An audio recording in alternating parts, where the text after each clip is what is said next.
താനില്ലാതെയായാൽ മകൻ എന്തു ചെയ്യുമെന്നായിരുന്നു എക്കാലത്തും ലക്ഷ്മിയുടെ വലിയ ആശങ്ക. അമ്മയില്ലാതെ തനിക്ക് ജീവിക്കാനാകില്ലെന്ന ലോകത്തെ അറിയിച്ചും ലക്ഷ്മിയുടെ മരണത്തിൽ തൊട്ടു പിന്നാലെ രവിയും വിടവാങ്ങി. അരനൂറ്റാണ്ടിലേറെ കാലം സങ്കടങ്ങളെ സ്നേഹം കൊണ്ട് അതിജീവിച്ച രണ്ടുപേരും ജീവിതത്തിൽ നിന്ന് ഒന്നിച്ചു മടങ്ങി. ചേളാരിക്ക് സമീപം കളത്തിൽ ലക്ഷ്മി അപൂർവ രോഗം ബാധിച്ച് ശൈശവത്തിലെ കാഴ്ച നഷ്ടപ്പെട്ട് കിടപ്പിലായിരുന്ന മകൻ രവിയെ പരിചരിക്കാൻ ജീവിതം ഒഴിഞ്ഞുവെക്കുകയായിരുന്നു. ശരീരഭാഗങ്ങളിൽ പഴുപ്പ് ബാധിച്ച് വേർപെട്ടു പോകുന്ന ഹെറിഡിറ്ററി സെൻസറി ന്യൂറോപ്പതി എന്ന അപൂർവ രോഗമായിരുന്നു രവിക്ക്. കൈപ്പത്തികളും കാലിന്റെ പത്തികളും ഇങ്ങനെ വേർപെട്ടുപോയി. മുഖത്തെയും രോഗം ബാധിച്ചു. വീടിനുള്ളിൽ നിരങ്ങി നീങ്ങാൻ മാത്രം കഴിയുന്ന രവിക്ക് എല്ലാറ്റിനും അമ്മ വേണമായിരുന്നു.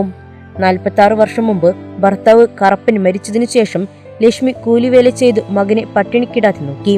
പ്രദേശവാസികൾക്ക് എന്നും കണ്ണീർ കാഴ്ചയായിരുന്നു ലക്ഷ്മി രവിയും. പ്രമേഹം ബാധിച്ച് ലക്ഷ്മി അവശതയിലായതോടെ പരസഹായത്തോടെയായിരുന്നു ഇരുവരുടെയും ജീവിതം.